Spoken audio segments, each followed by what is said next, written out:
Salut les enlumineurs et bienvenue dans ce premier épisode de Encre et Lumière qui va vous permettre d'y voir plus clair sur certains points de règle de l'Orcana.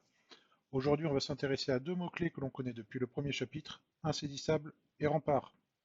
Tout d'abord, insaisissable. Dans les Comprehensive Rules, pour rappel il s'agit des règles complètes éditées par Ravensburger, on peut lire qu'un personnage insaisissable, je cite, ne peut être défié que par d'autres personnages avec insaisissable.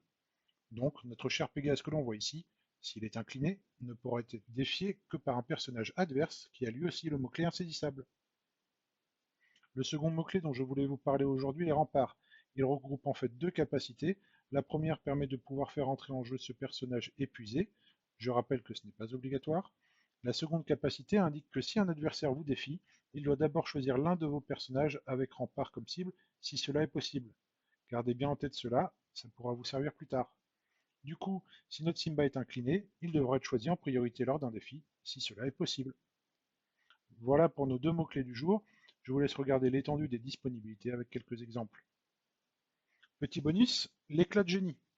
En combinant ce que nous venons de voir, je vous propose une mise en situation. Notre adversaire a 17 éclats de l'or et pourrait donc gagner au prochain tour.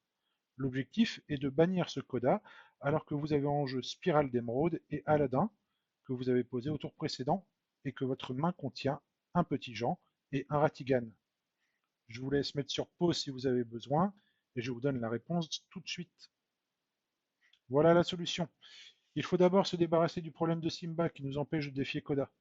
Pour ce faire, on va mettre Petit Jean en encre, ce qui va déclencher l'effet de spirale d'émeraude, et on va pouvoir choisir Simba qui va gagner insaisissable. Maintenant, lorsque l'on va vouloir défier avec Aladdin, on va pouvoir cibler Koda, car Simba étant insaisissable, il n'est plus possible de le défier avec notre Aladdin. Une fois Koda banni, il nous suffira de jouer Ratigan, qui devrait nous permettre de gagner au tour suivant si tout va bien. À la prochaine les enlumineurs, c'était Maros, et continuez à faire briller vos encriers.